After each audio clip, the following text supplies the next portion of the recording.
আজকের জুমাটা কিন্তু যেমন তেমন জুমা নয়। হতে পারে আজকের জুমাটা আখিরি জুমা বা শেষ জুমা হিসাবে হতে পারে, যদি আরেকটি জুমা আমরা না পাই। তো আপনারা জানেন এই রমজানুল করিম রহমত মাগফিরাত এসেছে বেশি দিন নয়, কিন্তু আমাদের হৃদয়ের দরজায় কড়া নাড়ছে যে আমি আর বেশি দিন নাই তোমাদের কাছে, আমি চলে যাব খুব শীঘ্রই। আমাদের কাছে যখন খুব কাছের প্রিয় একজন মানুষ মেহমান হয়ে আসে, এই রমজানুল করিমও আমাদের কাছে সেরকম মেহমানের মতো এসেছিল এবং আমাদেরকে রহমত দিয়েছেন, মাগফিরাত দিয়েছেন, আমাদেরকে ক্ষমা এনে দিয়েছেন। আমরা এই দুনিয়ার জন্য কতই না কিছু করি, এই দুনিয়ার লোভে পড়ে মায়ায় পড়ে কতই না কিছু করছি। কত সময় আল্লাহকে সহ ভয় করি না, আল্লাহর আদেশ অমান্য করে কতই না খারাপ কাজ করছি। কিন্তু এই রমজানুল করিম আমাদেরকে এসে এই যে আমরা গুনাহগুলো করেছি, সে গুনাহ থেকে আমাদেরকে মাগফিরাত করেছেন, আমাদের গুনাহগুলো ক্ষমা করে দিয়েছেন, আমাদের গুনাহ ক্ষমা করার জন্য এসেছেন। এই রমজানুল করিম আমাদের কাছ থেকে হয়তো বিদায় নিয়ে নিচ্ছে, কিন্তু যদি একটু চিন্তা করেন, গত বছর এই রমজানুল মোবারকে, এই রমজানের দিনে, রোজার দিনে শেষ জুমাতে আমাদের সাথে অনেক প্রিয় ভাইয়েরা মুসল্লি হিসাবে হয়তো এই মসজিদে ছিল, আজকে তারা কিন্তু আর এই পৃথিবীতে নেই, তারা কিন্তু কবরের পাড়ে। তাদেরকে যদি আল্লাহ তাআলা আবারও সুযোগ দেয় যে তোমরা জীবিত হয়ে যাও, আবার পৃথিবীতে চলে যাও, দুনিয়ায় চলে যাও, তারা এই দুনিয়াতে এসে টাকা পয়সা, বাড়ি গাড়ি, ধন সম্পদ এগুলো আল্লাহর কাছে আর চাইবে না। তারা চাইবে, আল্লাহ আমার জীবনে রমজানের রোজাগুলো দিন, রমজান দিন, আমি যেন আমার গুনাহগুলো আপনার দরবারে তওবা করে ক্ষমা চেয়ে নিতে পারি। এই রমজানুল করিম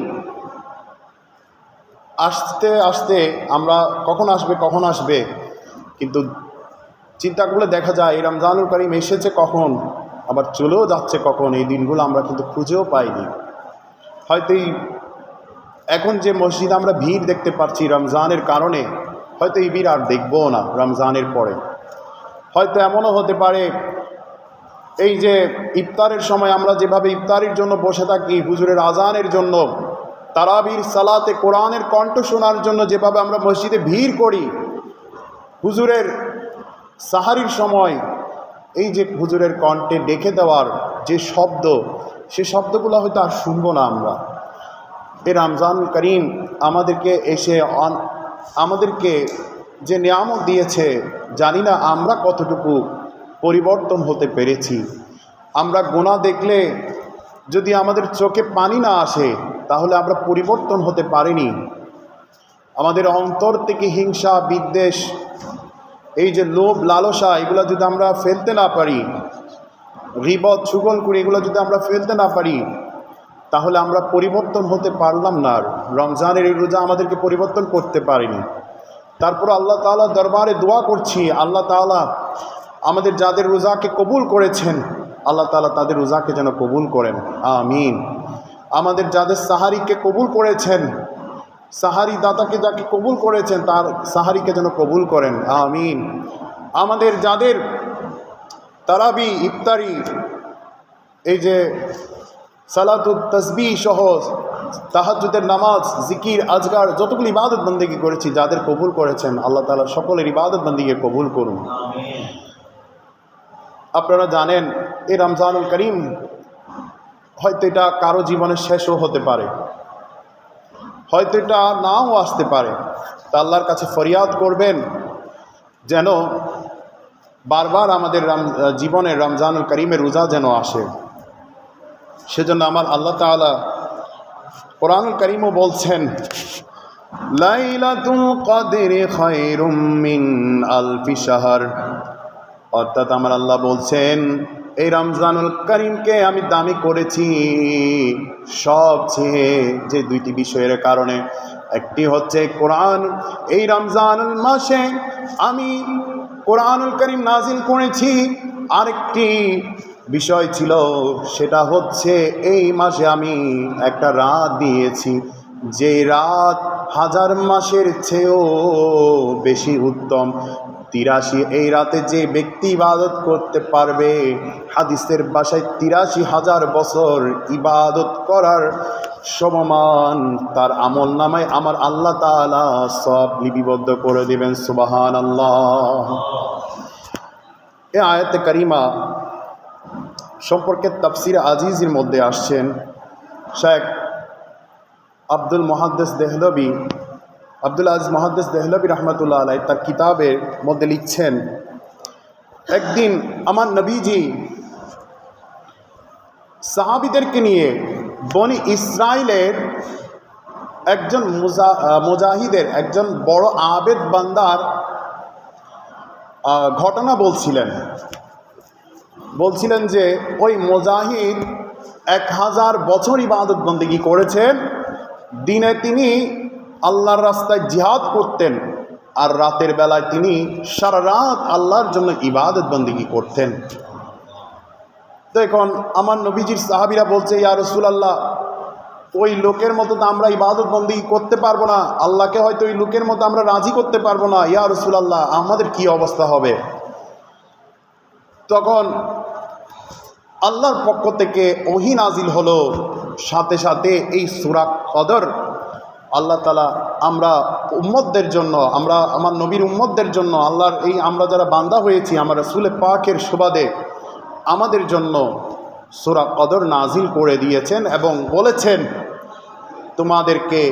তোমাদের মাঝে এমন একটা রাত আসবে যে রাতে ইবাদত বন্দেগী করতে পারলে 1000 বছর ইবাদতের সওয়াব নয়, 2000 ইবাদতের সওয়াব নয়, 3000 ইবাদতের সওয়াব নয়, 4000, 10,000, 20,000 নয়, একেবারে 83,000 বছর নামাজ ইবাদত বন্দেগী করলে যে সওয়াব পাবা, তোমাদেরকে আমি যে লাইলাতুল কদর যে রাতটি দিয়েছি, এই রাতটি যদি তোমরা ইবাদত বন্দেগী করতে পারো তাহলে তোমরা সেই রাতে 83,000 বছরের সওয়াব পাবা। সুবহানাল্লাহ। তো আমাদের কাছে সেই রাত চলে এসেছে, এটা বেজুর সংখ্যা। শেষ দশকের এই যে রমজান রয়েছে, এই রমজানের 10 দিনের যে কোনো একটি দিনের মধ্যে এই লাইলাতুল কদর রাতটি রয়েছে। তো আমরা যারা আছি হয়তো দুনিয়ার অনেক কাজে কর্মে শেষ 10 দিন আমরা ব্যস্ত হয়ে যাই, কিন্তু এই শেষ 10 দিনের মধ্যেই আমার আল্লাহ তাআলা সবচেয়ে বড় নিয়ামতটুকু রেখেছেন। তাই আমরা যারা আছি কিয়ামুল লাইল করব, রাতে তাহাজ্জুদ পড়ব, না পারলে 1 ঘন্টা হলো রাত ইবাদত বন্দেগী করব। এই লাইলাতুল কদরকে আমরা তালাশ করব। এই লাইলাতুল কদরের যে আল্লাহ তাআলা স্পেশাল রেখেছে, এই স্পেশালিটি আমাদের সকলের নসিবে যেন আল্লাহ তাআলা দান করে। সবাই বলুন আমিন। তো আল্লাহ তাআলা আমাদেরকে বড় নিয়ামত করেছেন আমার নবীর উম্মত করে। হাদিস শরীফও এসেছে, عن أبي هريرة رضي الله تعالى عنه عن النبي صلى الله عليه وسلم قال من قام ليلة القدر إيمانا واحتسابا غفر له ما تقدم من ذنبه। আমার নবীজি বলছেন, যে ব্যক্তি কদর রাতে ঈমান ও ইখলাসের সাথে কিয়াম করবে, অর্থাৎ সারা রাত নামাজ পড়বে, তার যতগুলা সে আগে গুনাহ করেছিল, যতগুলা সে গুনাহ করেছিল, সমস্ত গুনাহ আমার আল্লাহ তাআলা ওই রাতের উসিলায় ক্ষমা করে দিবেন। সুবহানাল্লাহ। অর্থাৎ যদি কোনো ব্যক্তি এই শেষ দশকে লাইলাতুল কদর রাতে যদি পায়, সে যদি ইবাদত বন্দেগী করে, তাহলে আমার আল্লাহ বলছেন, আমার নবীজি বলছেন, আমার আল্লাহর ঘোষণা যে ঈমানের সাথে, ঈমান নিয়ে ইখলাসের সাথে, অর্থাৎ কাউকে দেখানোর জন্য নয়, ইখলাসের সাথে নিয়ত পরিষ্কার করে ঈমান নিয়ে যদি কেউ এই লাইলাতুল কদর রাতে ইবাদত করে, তাহলে আল্লাহ তাআলা তার সকল গুনাহ ক্ষমা করে দিবেন। তো এরপর আরও একটা হাদিস এসেছে, বুখারী শরীফের হাদিস, عن عائشة رضي الله تعالى عنها قالت قال النبي صلى الله عليه وسلم تحروا ليلة القدر في العشر الأواخر من رمضان হযরত মা আয়েশা রাদিয়াল্লাহু তাআলা আনহা বলছেন তোমরা কদরকে রমজানের 10 রাতে তালাশ করো। তাই আমরা যারা এই 10 রাত পেয়েছি অলরেডি আমাদের কাছ থেকে রমজান চলে যাচ্ছে, তো আমরা আরও সামনে যে দিনগুলো পড়ে আছে সেই দিনগুলোতে অবশ্যই তালাশ করব।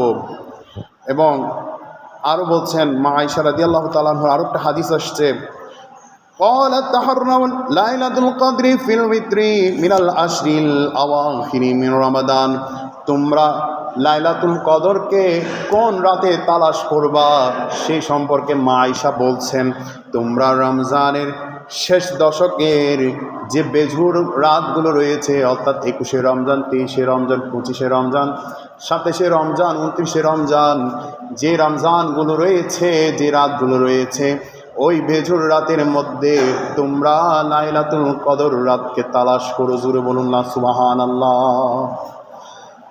আমার নবীজি সব কিছু আমাদেরকে বলে দিয়েছেন স্পষ্ট।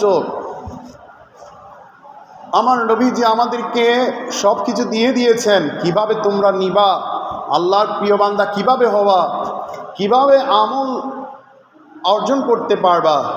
দুনিয়া থেকে আপনি যখন চলে যাবেন তখন দুটো জিনিস নিয়ে যেতে পারবেন, বাকিগুলো কোনোটাই না। আপনার কাছে বাড়ি ঘর টাকা পয়সা যাই আছে কিছুই নিয়ে যেতে পারবেন না, সাদা কাপড় আর আপনি যা আমল করেছেন এই দুনিয়াতে সেগুলা নিয়ে কবরে যেতে পারবেন। যে তাহলে আমাদের উচিত এই রমজানুল করিম আমরা যারা পেয়েছি, অবহেলায় কাটিয়েছি, পাওয়ার পরেও আমরা অন্তত এই শেষ দশকের যে রাতগুলো রয়েছে এখানে অবশ্যই আমরা বেশি বেশি ইবাদত করব। তো আরও একটা বিষয় রয়েছে, অনেকটা প্রশ্ন চলে আসে যে লাইলাতুল কদর 27শে রমজান কেন হবে, 27 তারিখ কেন হবে। তো এটা সম্পর্কে শাহ আব্দুল আজিজ মুহাদ্দিস দেহলভির যে কিতাব রয়েছে তাফসির আজিজ, ওটা 259 নম্বর পৃষ্ঠার মধ্যে বলছেন যদিও বা লাইলাতুল কদর শেষ 10 দিনের যে কোনো ভেজুর রাতে তালাশ করার কথা বলা হয়েছে, কিন্তু বুজুর্গরা বলছেন 26 রমজান দিবাগত অর্থাৎ 27 তারিখ কেন। এই যে কোরআনুল করিমের যে লাইলাতুল কদর যে শব্দটা রয়েছে ওইখানে সব হরফ হচ্ছে 9টি। দেখেন উলামায়ে কেরামরা কীভাবে আমাদেরকে আরও সহজ করে দিয়েছেন। লাইলাতুল কদর যে শব্দটি রয়েছে সেখানে 9টি শব্দ রয়েছে, 9টি হরফ রয়েছে। এই সূরা কদরের মধ্যে এই লাইলাতুল কদর শব্দটা 3 বার ব্যবহার হয়েছে। তো এই সূরায় আপনার হরফ রয়েছে, শব্দ রয়েছে 30টি, তার মধ্যে হিয়া একটা শব্দ আছে, হিয়া সেটা হচ্ছে 27 নম্বর শব্দ। সুতরাং এই লাইলাতুল কদর ওলামায়ে কেরামদের মতে 27 তারিখের মধ্যেই গুপ্ত আছে। সুবহানাল্লাহ।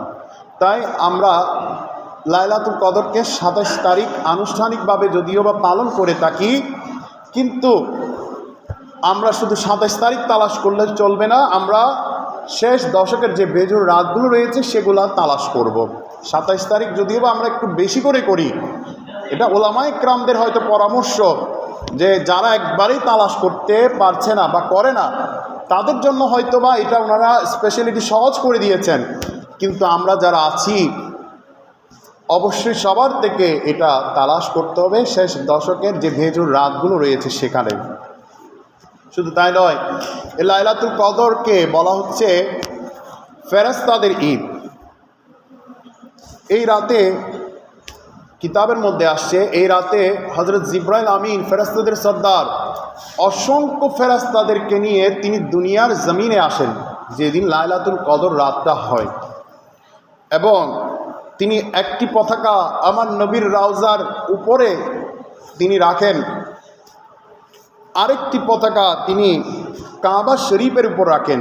সে রাতটি হচ্ছে লাইলাতুল কদরের রাত, এবং তৃতীয়টি বাইতুল মুকাদ্দাসের উপর 3 নম্বর পতাকাটা তিনি রাখেন, এবং চতুর্থ যে পতাকা রয়েছে সেটা নবমণ্ডল এবং দুনিয়া এবং জমিনের মধ্যে তিনি রাখেন। এবং তারপর ফেরেশতাদেরকে তিনি অর্ডার দেন যে ফেরেশতারা এই রাতে যারা ইবাদত বন্দেগী করছে তোমরা তাদের কাছে চলে যাও। এই লাইলাতুল কদর রাতে যারা ইবাদত করছে বেশি বেশি তোমরা তাদের কাছে চলে যাও, তাদেরকে গিয়ে তোমরা সালাম দিবা। তো যখন এই ফেরেশতাগুলো যারা ইবাদত বন্দেগী করে তাদের কাছে যখন আসে তখন তাদেরকে সালাম দেন এই ফেরেশতারা যারা ইবাদত করে, তাদের সাথে মুসাফাহা করে। তো এটা আমরা কিভাবে বুঝবো? ফেরেশতারা যে আমাদের সাথে মুসাফাহা করছে, ফেরেশতারা যে আমাদেরকে সালাম দিচ্ছে, আলিঙ্গন করছে, তো এটা বলা হচ্ছে কিতাবের মধ্যে, যখন ফেরেশতারা আমাদের সাথে আলিঙ্গন করে, আমাদের সাথে যখন মুসাফাহা করে, তখন আমরা নিজেদের মধ্যে একটা আলাদা একটা শীতল অনুভব করব। আমরা একটা শীতলতা অনুভব করব, অর্থাৎ একটা ঠান্ডা একটা পরিবেশ, আমাদের অন্তরটা ঠান্ডা হয়ে যাবে। তো এটা একমাত্র তারাই বুঝতে পারে যাদের মধ্যে ঈমান আছে আর যারা ইখলাসের সাথে ইবাদত বন্দেগী করে। তো এই যে লাইলাতুল কদর রাতে শুধু আরও রয়েছে যে আল্লাহ তাআলা বলা হচ্ছে কিতাবের মধ্যে যে কোন মানুষ পৃথিবীতে আগামী বছর বেঁচে থাকবে, কোন মানুষ মারা যাবে, এর মধ্যে কোন মানুষের রিজিক বৃদ্ধি করা হলো, কোন মানুষের রিজিক কমিয়ে দেওয়া হলো, কোন মানুষের এই যে একটা মানুষের সব কিছু আল্লাহ তাআলা সেদিন নির্ধারণ করে দেন এই লাইলাতুল কদর রাতে। তো এই লাইলাতুল কদর রাতের এই বিষয়টা আমরা লুপে নিতে পারি কারা? যারা একমাত্র এই রাতকে তালাশ করতে পারে।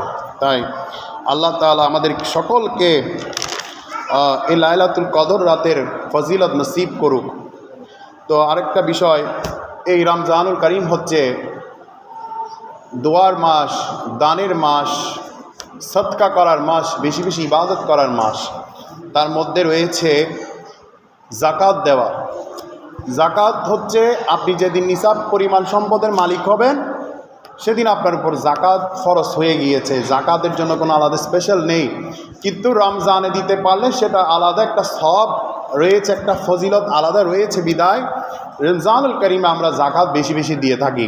তো এই জাকাত সম্পর্কে কোরআনুল করিমে আল্লাহ তাআলা 32 বার বলেছেন, অর্থাৎ যেখানে নামাজের কথা বলা হয়েছে সেখানে আমার আল্লাহ তাআলা অটোমেটিক্যালি জাকাতকে নিয়ে এসেছেন।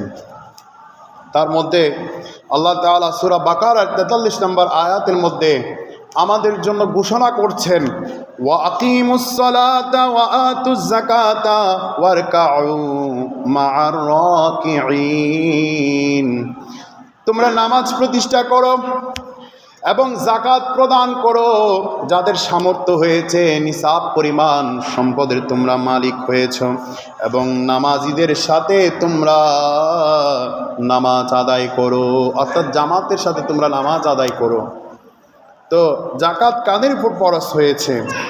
যাদের এই যে 7.5 তোলা স্বর্ণের রয়েছে, 52 তোলা রূপা রয়েছে, সমপরিমাণ সম্পদ রয়েছে বা অর্থ রয়েছে, কিন্তু এই অর্থটা 1 বছর পর্যন্ত আপনার মালিকানাধীন আছে। যে অর্থটা জমা আছে কিন্তু সেটা ব্যয় আপনার জীবনযাত্রার মানের জন্য, আপনি যে জীবন চলবেন বা আপনার বাজার সদাই করতে হবে ওই টাকা থেকে করতে হয় না, চলার মতো আলাদা টাকা রয়েছে, কিন্তু এই টাকাটা আপনার জমা আছে। এই জমা টাকা থেকে 2.5% আপনাকে জাকাত আল্লাহর রাস্তায় ব্যয় করতে হবে। আল্লাহর এটা হচ্ছে আপনার উপর ফরজ। তো এখন ধরেন অনেকে দেখা যায় নিজের বাড়ি রয়েছে, ব্যবসার জন্য একটা ফ্ল্যাট বাড়ি কিনেছেন, সেক্ষেত্রে ওনাকে জাকাত দিতে হবে।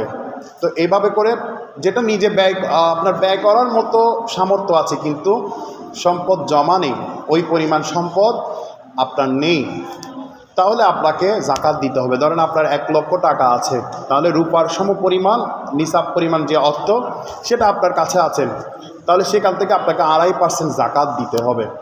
তো এখন আমাদের এই জাকাত, আমরা মনে করি জাকাত দিলে আমাদের অর্থ হয়তো শেষ হয়ে যাবে। নাই, জাকাত দিলে আমাদের অর্থ বাড়বে এবং সম্পদের পবিত্রতা আসবে। শুধু তাই নয়, এই জাকাত দিলে আমাদের যে সম্পদ রয়েছে সেটা নিরাপদ থাকবে, সেটা বিপদ থেকে বেঁচে থাকবে। সেজন্য আমি সূরা কলমের সূরা আল কালামের আয়াতে কারিমা আপনাদের জন্য এনেছি। আল্লাহ তাআলা বলছেন সেখানে যে ইন্না বালাউনাহুম কামা বালাউনা আসহাবাল জান্নাতি ইযা আকসামু লা ইয়াসরিমুন্নাহা মুসবিহিন। অর্থাৎ আমার আল্লাহ এই আয়াতের মাধ্যমে বলছেন একজন বৃদ্ধ লোক, বনি ইসরায়েলের একজন বৃদ্ধ লোক, যিনি এই ঘটনাটা আপনার আসহাবুল জান্নাহ নামেও পরিচিত। বনি ইসরায়েলের একজন উম্মত ছিলেন, ওই উম্মতটা ছিল বৃদ্ধ লোক। ওনার একটা বিশাল বাগান ছিল, ওই বাগানটা ফলের বাগান। তো উনি যেদিন বাগান থেকে ফল পাড়তেন সেদিন তিনি ওই ফলগুলাকে 3 ভাগ করতেন।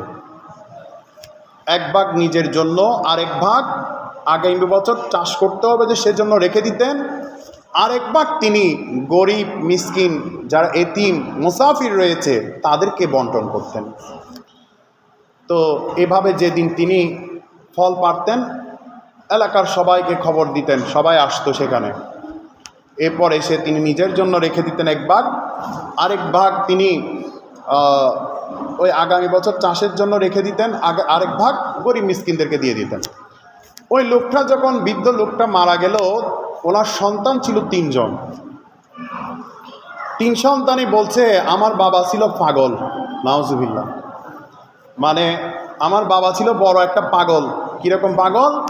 আমার বাবা প্রতি বছর শুধু শুধু গরিব মিসকিনদেরকে মুসাফিরদেরকে শুধু শুধু যেদিন ফল পারে সেদিন 1/3 ফল ওনাদেরকে দিয়ে ফেলে, শুধু শুধু। এটা কোনো দরকার ছিল না। এই সম্পদ যদি আমাদের থাকতো তাহলে আমরা বিক্রি করে আরও বেশি বড় লোক হতাম।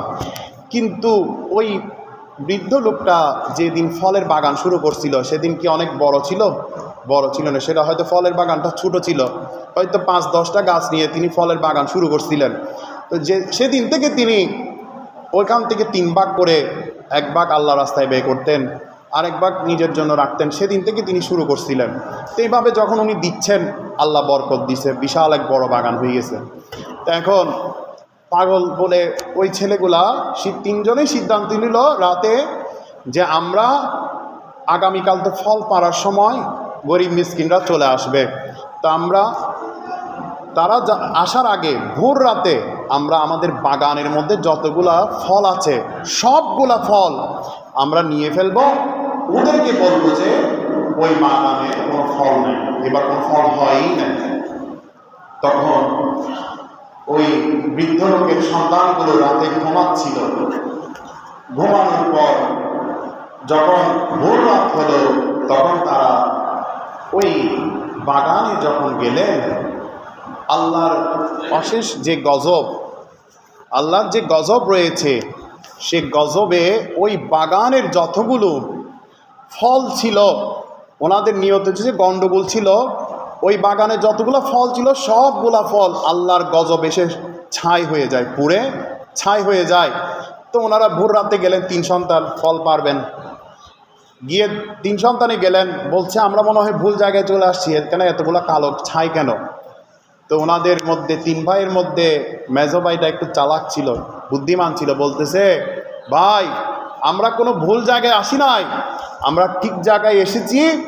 আমরা এই যে ফল বাগান যেখানে এসেছি এটা আমাদেরই বাগান। আমরা আল্লাহর দরবারে কালকে বলেছিলাম যে আমরা গরিব মিসকিনদেরকে কোনো হক দিব না, সেজন্য আল্লাহর গজব এসে সমস্ত ফল যে ফলবতী যে বাগান আল্লাহ তাআলার গজবে ধ্বংস হয়ে গিয়েছে। তখন তারা সাথে সাথে আল্লাহর দরবারে ক্ষমা চাইতে লাগলো। তো এখন ক্ষমাটা যদি তারা আগে চাইতো তাহলে হয়তো আল্লাহ গজব দিত না। তো তাদের মধ্যে তাকওয়ার অভাব ছিল, তার বাবার মধ্যে যে তাকওয়া ছিল তাদের মধ্যে সে তাকওয়া ছিল না।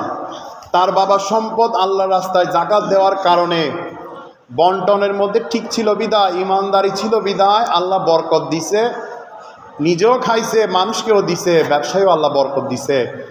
যখনই তারা তাদের মধ্যে হিংসা নিয়ে আসলো, লোভ নিয়ে আসলো, তখন আল্লাহ তাআলা তাদের এই বাগানের মধ্যে গজব দিয়ে ধ্বংস করে দিল। সেজন্য আমার আল্লাহ বলছেন আরো ওয়ালা ইয়াস্তাসনুন, আর তারা ইনশাআল্লাহ বলতে ব্যতিক্রম করে নিল, অর্থাৎ তারা রাতে আল্লাহর নামও ধরে নাই যে কালকে সকালে গিয়ে আমরা বাগানের সমস্ত ফল নিয়ে আসবো। এই সময় বলার সময় ইনশাআল্লাহ শব্দটাও বলে নাই। ইনশাআল্লাহর ফজিলত হচ্ছে এটাই যে আপনি যে কোনো কাজে যখন ইনশাআল্লাহ বলবেন সে কাজটা কি আল্লাহর জিম্মায় চলে যায়, সে কাজটা আপনি সাকসেসফুল হবেন। আর ইনশাআল্লাহ যদি না বলেন সে কাজের মধ্যে কোনো কি নেই, সাকসেসফুল নেই। এরপর আমার আল্লাহ আরও বলছেন ফাতাফা আলাইহা তাইফুম মির রাব্বিকা ওয়া হুম নাইমুন, তোমরা রবের পক্ষ থেকে এক বিপর্যয় সে যে বাগানের উপর দিয়ে বয়ে গেল তখন তারা সে সময় ঘুমিয়েছিল। এরপর আমার আল্লাহ বলছেন ফাসবাহাত কাসসারিম, ফলে সকাল নাগাদ সেই বাগানটা পুড়ে একদম ছাই হয়ে যায়। আল্লাহ তাআলা আমাদের সকলকে, যাদের সামর্থ্য হয়েছে আমরা অবশ্যই যাকাত আদায় করব, আমাদের সকলকে জাকাত দেওয়ার মতো, যাদের এখনও জাকাত দেওয়ার মতো সেই পরিমাণ সম্পদ হয়নি, আল্লাহ তাআলা তাদেরকেও যেন জাকাত দেওয়ার মতো নেসাব পরিমাণ সম্পদের মালিক করুক। সবাই বলুন আমিন। ওয়া মা আলাইনা ইল্লাল বালাগ। আসসালামু আলাইকুম ওয়া রাহমাতুল্লাহ।